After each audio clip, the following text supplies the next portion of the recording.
mengajak kalian untuk belajar mengenai perkebunan yang ada di Indonesia melalui Museum Perkebunan Indonesia yang ada di Jalan Brigjen Katamso. Nah, kira-kira bagaimana ya sejarah perkebunan yang ada di Indonesia, khususnya di Sumatera Utara? Ini dia.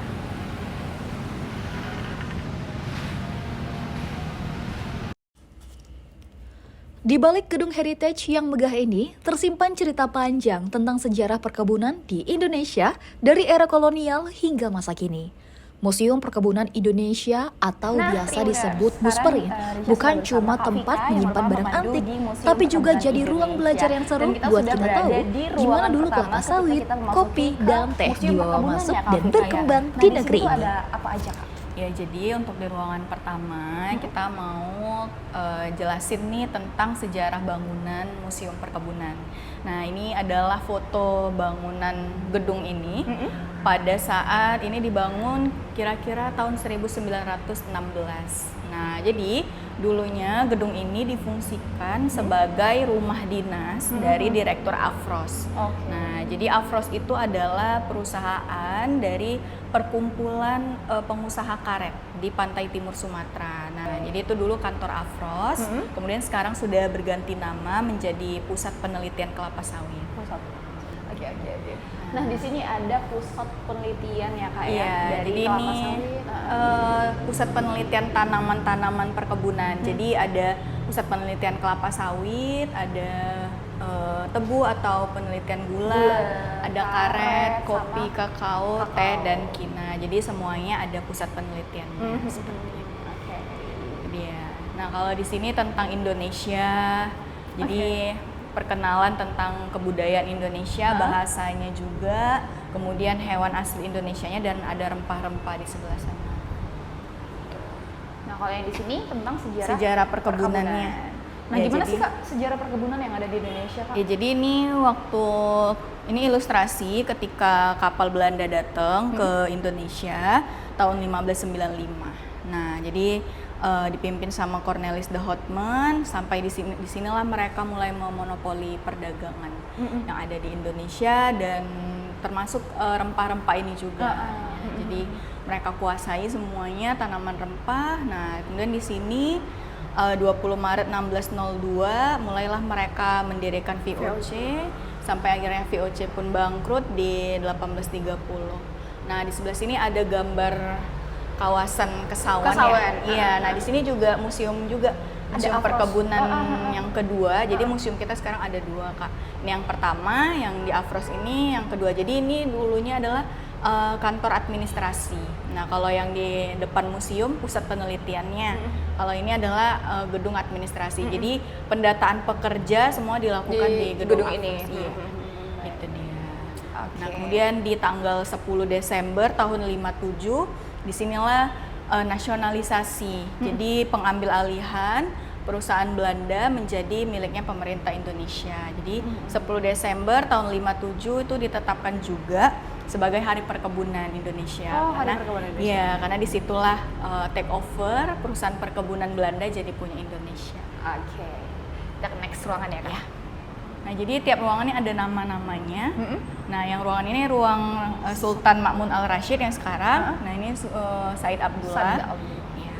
Nah, ini di sini ada apa aja nih, Kak? Nah, di sini kalau di ruangan kedua tentang tanaman atau komoditas perkebunan. Nah, di sini tentang kelapa sawit. Nah, ini lebih ke sejarahnya. Jadi sawit ini asal mulanya berawal dari 4 benih kelapa sawit.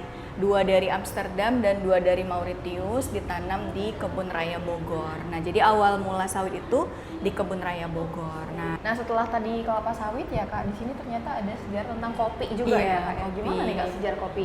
Kalau kopi Indonesia asalnya dari Afrika juga ya, dan pertama kali di Indonesia tahun 1646. Itu ditanam di wilayah Batavia sebelah sini. Nah, kemudian tiba-tiba hancur total karena adanya banjir besar di tahun 1699. Nah, jadi setelah itu baru mulai nanam lagi di 1712. Nah, disitulah Belanda juga mulai mengapalkan beberapa kopi ke Amsterdam. Iya. Di sebelah sini ada kakao atau coklat olahan hasilnya. Nah, kalau ini asal dari daerah Eropa. Nah, dulu adalah minuman para bangsawan. Nah, kemudian mulai di Indonesia sekitar tahun 1560. Oke. Ini ada teh. Teh. Dari Cina. Nah, Oke. kemudian kalau di Sumatera Utara kita juga punya perkebunan teh yang ada di Sidamanik. Nah, itu sudah ada dari tahun 1910. Oke. Nah, jadi itu adalah perkebunan teh pertama yang ada di luar Jawa. Nah, jadi kalau di Jawa itu kan udah banyak tuh perkebunan teh. Jadi mulai masuk ke Sumatera, itulah yang pertama kali ada di Simalungun, di Sumatera Utara. Pertama kali ternyata yang di Simalungun ya. Nah, Nextnya ini adalah ada tebu. asalnya dari Papua dan Papua Nugini. Papua Nugini, wah fun fact. Itu dia. Dari Papua ternyata Kak ya. Iya, karena memang tumbuhan tropis juga ya. Nah, kemudian di sini ada yang dijuluki sebagai Raja Raja Gula. Gula. Waduh. Ya, Kenapa, karena dia punya perkebunan tebu terluas se-Asia Tenggara. Asia Tenggara. Iya. Nah, setelah mempelajari tentang sawit, gula, kokoa dan lain-lain, kita mau belajar tentang apa nih Kak? Ya, jadi di sini ada tembakau Delhi yang dulu sampai terkenal di Eropa. Nah, itu berasalnya dari sini, dari Medan. Dari Medan. Ya, ini dia daun tembakaunya. Nah, jadi ini daun tembakau Delhi dan ini adalah pekerjanya. Ini foto aslinya yang sebelah sini. Jadi memang ibu-ibu ini tuh sedang mensortir. Jadi tugasnya itu adalah mensortir daun tembakau satu persatu, harus dengan rapi, dengan teliti. Nah, makanya bagian sortir itu memang perempuan. Nah, karena memang memerlukan ketelitian. Iya, jadi biasanya perempuan kan punya sifat yang teliti, Lebih rapi teliti, gitu kan. Nah, seperti yang di foto, nah itu semuanya perempuan. Nah, nanti setelah disortir, baru nanti di packing, nah baru nanti diekspor ke Eropa. Ke Eropa. Nah, ini ada cap-cap jari nih, cap jari Iya, siapa, Kak? jadi ini adalah cap jari pekerja. Nah, yang bekerja di perkebunan. Jadi dulu kan Belanda memanggil pekerja tuh dari Jawa, dari India, dari Cina untuk bekerja dengan mereka di perkebunan. Jadi sebelum mereka bekerja, mereka harus melakukan pendataan dulu di gedung Afros yang di Jalan Pemuda tadi. Nah, inilah dia namanya daktiloskopi. Nah, ini masih ada yang berbahasa Belanda. ya. Dan ini juga catatan-catatan khusus juga, ada catatan khususnya seperti pekerja ini ada juga yang memiliki kasus kriminal. Adanya daktiloskopi ini supaya bisa melacak keberadaan si pekerja, karena kalau mereka kabur, mereka hilang, mereka kalau ketemu di perkebunan lain masih bisa dicari nih dengan sidik jari. Sidik jarinya. Iya, Oke. jadi dicocokkan dengan data yang dipunya sama Belanda. Berarti emang setiap pekerja tuh pakai Iya, sidik jari. Ya, jadi kita udah selesai keliling di lantai 1, sekarang kita ke lantai 2. Lantai 2 ada tentang kelapa sawit. Tentang kelapa sawit. Iya. Ya. Seperti yang Kak Vika bilang tadi, kalau di lantai 2 ini mempelajari tentang Sawit. Nah, Iya. ini ada historinya ya Kak? Iya, ini dia historinya. Awal mulanya 1848, kemudian dibudidayakan dan komersil itu tahun 1911 di Sungai Liput, Aceh. Nah, kemudian di sebelah sini tahun 1950 itu proses nasionalisasi tanaman perkebunannya, perusahaan perkebunannya. Nah, baru tahun 69 disinilah pengenalan egrek, alat egrek untuk panen. Oke. Nah, jadi masih sangat baru. Nah, kemudian ini tahun 1977, inilah pabrik minyak goreng pertama di Indonesia, itu di Adolina, ada di Sumatera Utara ya, di Perbaungan. Nah, kemudian ini tahun 80 pengenalan penggunaan kumbang. Iya, untuk proses penyerbukan bunga sawit. Ya, nama kumbangnya adalah Eladobis.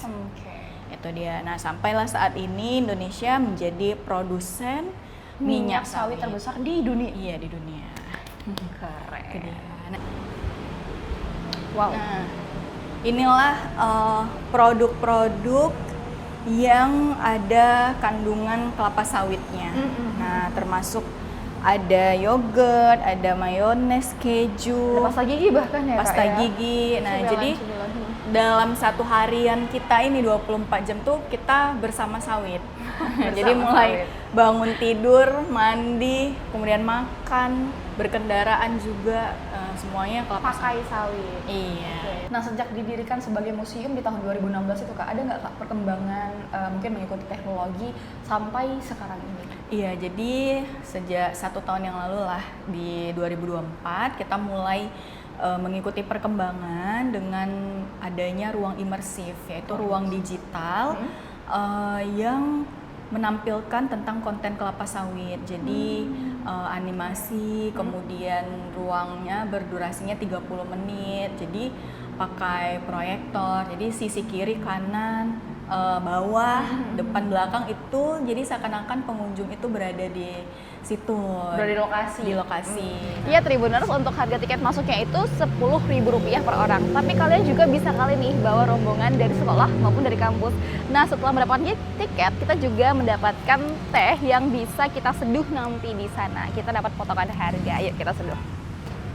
Nah, ini dia lemon teh aku udah jadi Tribuners. Kita tuh cukup membayar Rp3.500 lagi aja karena tadi udah mendapatkan diskon dari Museum Perkebunan Indonesia.